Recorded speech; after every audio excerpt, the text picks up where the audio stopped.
तो भाई आप लोगों के लिए एक बहुत ही खूबसूरत सवाल लेकर आया हूं from the chapter continuity and differentiability. और मेरे हिसाब से बेटा ये बेस्ट पीवाईक्यू है, गोटेड पीवाईक्यू है, ग्रेटेस्ट ऑफ ऑल टाइम। क्यों?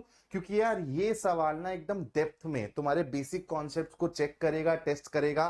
उसके साथ साथ तुमको पता है इस चैप्टर में चाहे कॉन्टिन्यूटी के सवाल हो चाहे डिफरेंशियबिलिटी के सवाल हो, तुमको लिमिट के कॉन्सेप्ट को यूज करना रहता है। अब अगर इजी लिमिट्स आ जाए सॉल्व करनी तो बेटा सवाल हो जाता है आसान।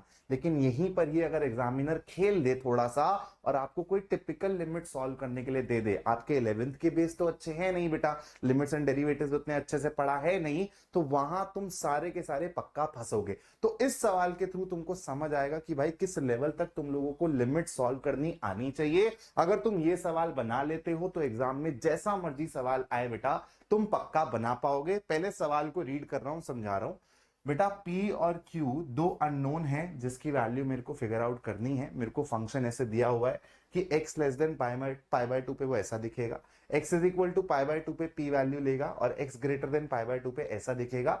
ये गिवन है कि ये फंक्शन पाई बाय टू पे कॉन्टिन्यूअस है, तो P और Q की वैल्यू बताओ। अब आपको पता है कॉन्टिन्यूटी की डेफिनेशन से हम लोग यहाँ पे बहुत इजीली लिख सकते हैं भाई कि हमारी जो लिमिटिंग वैल्यू होगी यानी कि जो लेफ्ट हैंड लिमिट होगी वो राइट हैंड लिमिट के बराबर होनी चाहिए। And this should be the value of the function. जिसे पाई बाय टू पे दिया हुआ है तो बेटा पाई बाय टू पे जो फंक्शन की वैल्यू होगी उसके बराबर होगा। तो सबसे पहले बेटा हम लोग क्या करेंगे, लेफ्ट हैंड लिमिट निकालते हैं, फिर राइट हैंड लिमिट निकालते हैं और फंक्शन की value at x is equal to pi by two अपने को पी दी हुई है। तो सबसे पहले बेटा इसको अपन लोग कंसीडर करते हैं। चलो इसको यहीं पे सॉल्व करवा देता हूं तुमको, ठीक है। तो यहां से हमारी लेफ्ट हैंड लिमिट निकलेगी, तो मैं लिख देता हूं बेटा left hand limit will be equal to limiting value of this, that means 1 minus sin cube x। बहुत आराम से समझेंगे, ठीक है, कोई जल्दबाजी नहीं है, बहुत आराम से आपको एक एक स्टेप को कैच करना है। Divided by 3 cos square x. थोड़ा सा गला खराब हो रखा है यार तो आवाज को माइंड मत करना, ठीक है। और बाहर आ जाएगा बेटा x tending to pi by two minus. वैसे यहाँ पे माइनस का कुछ मतलब है नहीं क्योंकि यार आपको पता है less than pi by to के लिए दिया हुआ है, तो आप यहाँ पे डायरेक्टली पाई बाय टू भी अप्रोच कराओगे तो आपको लेफ्ट हैंड लिमिट मिल जाएगी। अब बेटा देखो यहाँ पर खेला खेली करना पड़ेगा थोड़ा सा, डायरेक्टली वैल्यू डालने से नहीं होगा। तो यहां पर थोड़ा सा आप लोगों को देखना पड़ेगा कि ऊपर 1 माइनस साइन क्यूब एक्स है, नीचे कॉस स्क्वायर एक्स है। तो अपने को पता है कॉस स्क्वायर एक्स को मैं 1 माइनस साइन स्क्वायर एक्स लिख सकता हूं और 1 माइनस साइन क्यूब एक्स को भी मैं फैक्टर कर सकता हूं ए क्यूब माइनस बी क्यूब के फॉर्मूले से। तो थोड़ा सा बेटा ऐसे अपने को दिमाग चलाना पड़ेगा। तो यहां पर ब्रैकेट के अंदर ऊपर न्यूमरेटर में क्या आ जाएगा, ए क्यूब माइनस बी क्यूब। ए क्यूब माइनस बी क्यूब का फॉर्मूला बेटा मैं यहां पे लिख रहा हूं, किसके बराबर होता है, a माइनस बी और दूसरे ब्रैकेट में आता है a square plus b square plus a b, ठीक है। तो इसको यूज करके हम लोग फटाफट से न्यूमरेटर को ब्रेक कर देते हैं। तो ये हो जाएगा 1 माइनस साइन एक्स और फिर दूसरे ब्रैकेट में आ जाएगा 1 plus sine square x plus sine x divided by नीचे 3 कॉस स्क्वायर एक्स है तो 3 times 1 minus sine square x को मैं 1 minus sine x 1 plus sine x लिख रहा हूं। किसी को कोई आपत्ति तो नहीं है भाई? 1 minus sine x 1 plus sine x. और ऐसे ही अगर तुमको अच्छे सवालों की प्रैक्टिस करनी है ना बेटा तो चैनल को सब्सक्राइब करके रखना, ये सब और कोई नहीं करवाता। ये जो पीवाईक्यू है ये पीवाईक्यू है, मैंने सवाल बनाया नहीं है। तुम क्वेश्चन बैंक्स उठा के देखना, तुम पीवाईक्यू बुक्स उठा के देखना, तुम यूट्यूब पे वीडियोस उठा के देखना, ये सवाल तुमको बहुत लोगों की वीडियोस में बहुत बुक्स में दिखेगा भी नहीं, जबकि ये आया हुआ सवाल है, ठीक है। तो इसलिए आपको कौन से रिसोर्सेज को फॉलो करना है वो बहुत ज्यादा इंपॉर्टेंट है, वरना ऐसे पीवाईक्यू स्किप हो जाएंगे और एक आधा सवाल अगर अच्छा आ गया आपके सेट में तो आप वहां पर बेटा एकदम ढूंढो ढूंढो रे साजना वाली सिचुएशन में होगे, समझ नहीं आएगा कि अप्रोच कैसे करो। तो बेटा यहां पर देखो इसी की लिमिटिंग वैल्यू निकालनी है, x approaches pi by to. तो 1 माइनस साइन एक्स को 1 माइनस साइन एक्स से अलविदा कर दे। अब बेटा देखो पाई बाय टू रखने से कहीं पर भी कुछ भी आपत्ति नहीं होगी। ऊपर आप लोगों को ये साइन स्क्वायर एक्स 1 जाता हुआ दिखाई देगा, ये भी 1 जाता हुआ दिखाई देगा और यहाँ पे ये बेटा अगेन 1 जाता हुआ दिखाई देगा। तो 1 प्लस 1 प्लस 1 सेकेंड ब्रैकेट में 3 बन गया और यहां पर 3 टाइम्स 2 6 बन गया, ठीक है। तो ये आ गया 1 बाय 2। तो मेरी लेफ्ट हैंड लिमिट बेटा किसके बराबर आ गई, 1 बाय 2 के बराबर आ गई और यही p के बराबर होनी चाहिए, फंक्शन की value at x is equal to pi by 2। तो मेरे को यहां से एक चीज तो मिल गई कि p की वैल्यू 1 बाय 2 है। अब आ रहा है बेटा इस सवाल का मेन पार्ट, और वो है इस राइट हैंड लिमिट को सॉल्व करना। बेटा ये एक टिपिकल लिमिट है, इसमें मैनिपुलेशन लगेगी, एफर्ट लगेगा, क्यू की वैल्यू इतनी आसानी से नहीं निकल जाएगी।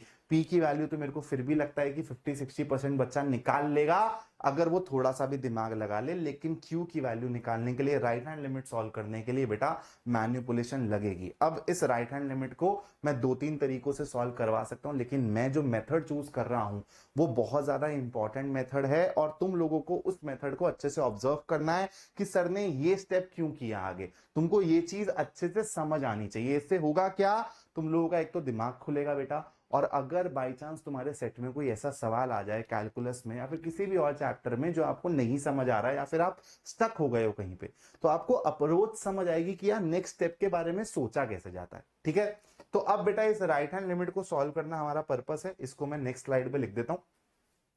तो मेरी राइट हैंड लिमिट क्या है, राइट हैंड लिमिट है मेरी लिमिटिंग वैल्यू, फंक्शन क्या था बेटा, आई थिंक क्यू लगा हुआ था आगे, यहां पे है 1 माइनस साइन एक्स, और यहां पर है बेटा मेरे पास I think pi minus 2x का whole square, if I am not wrong. एक बार क्रॉस चेक कर लेते हैं, पाई माइनस 2x का होल स्क्वायर, बिल्कुल सही बात है।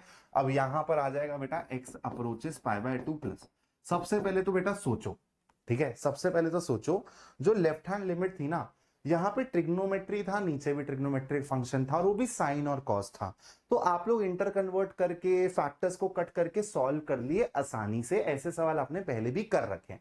तो यहां पर बहुत ज्यादा टिपिकल चीज आपको लगी नहीं, आपकी जो भी सबकॉन्शियस माइंड में आपने सवाल करे हुए हैं वो आपको थोड़ा सा आइडिया दे दिया और आप इस सवाल को बना लिए।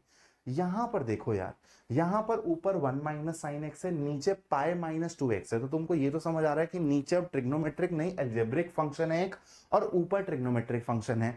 अब तुमको रिकॉल करना पड़ेगा कि तुम ऐसी कौन सी स्टैंडर्ड लिमिट्स जानते हो। तो अगर ऊपर साइन एक्स है नीचे वो है, तो मेरे दिमाग में सबसे पहले बेटा क्या चमकता है कि sir sine x by x करके होता था स्टैंडर्ड लिमिट, अगर मैं यहां पर एक्स को 0 अप्रोच कराऊंगा तो ये स्टैंडर्ड लिमिट मेरे को 1 वैल्यू देती थी।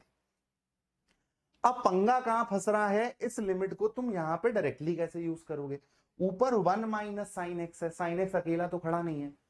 चलो यार नीचे वाले के हिसाब से फिर भी मैनिपुलेशन हो जाता, क्योंकि मैं डिनोमिनेटर को थोड़ा बहुत घुमा फिरा देता, लेकिन ये 1 माइनस साइन एक्स का क्या करूं, साइन एक्स अकेला नहीं है। तो यहां पर बेटा अब तुमको थोड़ी सी मैनिपुलेशन करनी पड़ेगी। क्या सोचना पड़ेगा कि सर अगर यहां पर 1 माइनस साइन एक्स ना होके 1 माइनस कॉस समथिंग होता, तो सर इसको मैं 2 साइन स्क्वायर थीटा बाय 2 लिख सकता। अब देखो मैं क्या करने वाला हूं, इसको छोड़ दो, ब्रैकेट के अंदर की चीजों को देखो, क्यू 1 माइनस साइन एक्स को, क्योंकि मेरे को इस टाइप की फॉर्मेशन चाहिए ताकि तभी मेरे पास साइन अकेला आएगा, विदाउट एनी कांस्टेंट और एनीथिंग इन एडिशन और सब्ट्रैक्शन। मेरे को साइन अकेला चाहिए साइन एक्स बाय एक्स लगाने के लिए। तो मैंने क्या किया, पहले यहां पर इस साइन एक्स को कन्वर्ट किया, लिखा cos of pi by 2 minus x, और नीचे आ गया बेटा तुम्हारे पास पाई माइनस 2x का होल स्क्वायर। और जैसे ही मैंने ये किया ना, मेरे को समझ आया कि यार अब देखो यार, जो ये स्टैंडर्ड लिमिट होती है, ये सारी चीजें बहुत इंपॉर्टेंट है, तुमको समझ आना चाहिए कि ये जो साइन के आगे है वो भी 0 अप्रोच करना चाहिए, और जो साइन के नीचे है वो भी 0 अप्रोच करना चाहिए, तो ये स्टैंडर्ड लिमिट 1 देती है। यहां पर 0 होना जरूरी नहीं है, ये स्टैंडर्ड लिमिट है। अब इसको तुम अप्लाई कर सकते हो एक्सटेंशन में, अगर तुमको ऐसी कोई चीज दिख रही है कि साइन के आगे जो है और जो साइन के नीचे है वो इस पर्टिकुलर लिमिट पे 0 0 अप्रोच कर रहा है, तो आंसर तुम्हारा 1 आ जाएगा। तो अब यहां पे तुमको समझ आएगा कि पाई बाय 2 माइनस एक्स अगर मैंने ले लिया, सर अब ना मेरे को चीजें यहां पर थोड़ी थोड़ी होती हुई दिखाई दे रही हैं। कैसे, अब मैं यहां पर 1 माइनस कॉस थीटा वाला फॉर्मूला लगा लेता हूं। 1 माइनस कॉस थीटा वाला फॉर्मूला लगाते ही मेरा न्यूमरेटर कैसा बन जाएगा, क्यू 2 साइन स्क्वायर, तो बेटा इसको भी मैं बाहर ही ले लेता हूं, ठीक है, 2 को भी मैं बाहर ही ले लेता हूं, 2 Q sine square theta by 2 होता है, तो बेटा यहां पर हो जाएगा पाई बाय 2 माइनस एक्स बटा 2, तो ये हो जाएगा pi by 4 minus x by 2। एक बार प्लीज इसको आराम से समझ लेना, कैलकुलेशन आपको समझ आनी चाहिए प्रॉपरली।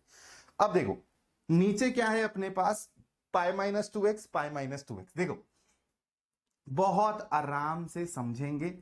अगर मैं यहां पर π/2 डालूंगा तो ये π/4 माइनस π/4, साइन के आगे वाला जीरो जा रहा है, जो मैंने अभी आपको 2 मिनट पहले सिखाया है कि वो स्टैंडर्ड लिमिट यूज कैसे करनी होती है।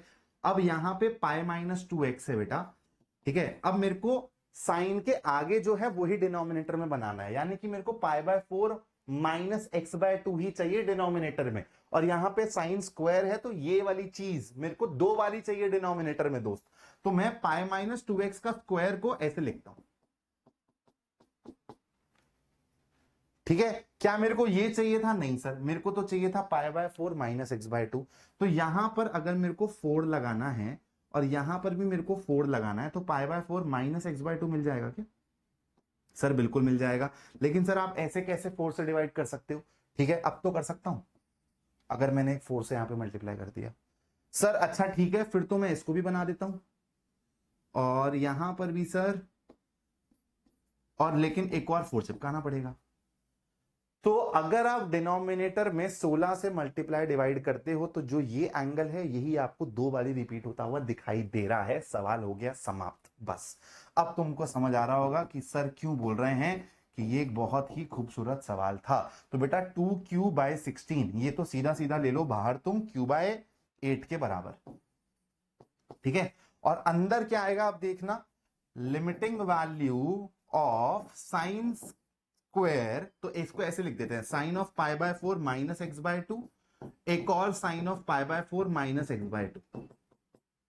और बेटा तुम्हारे डिनोमिनेटर में भी यही है जो एंगल है, π/4 माइनस x/2, π/4 माइनस x/2, और लिमिटिंग वैल्यू क्या है, x अप्रोचेस π/2। तो बेटा देखो यहां पर जब तुम π/2 अप्रोच कराओगे साइन 0/0, ये भी साइन 0/0, तो ये भी बेटा कंप्लीटली 1 जाने वाला है, ये भी 1 जाने वाला है। स्टैंडर्ड लिमिट का यूज कर लिया तो q/8 मिल रहा है तुमको राइट हैंड लिमिट। जी हाँ, तो राइट हैंड लिमिट आ रहा है तुम्हारा q/8 के बराबर, जो कि किसके बराबर होना चाहिए बेटा, p की वैल्यू 1/2 आई थी, तो यहां से ये हो जाएगा 1/2 के बराबर।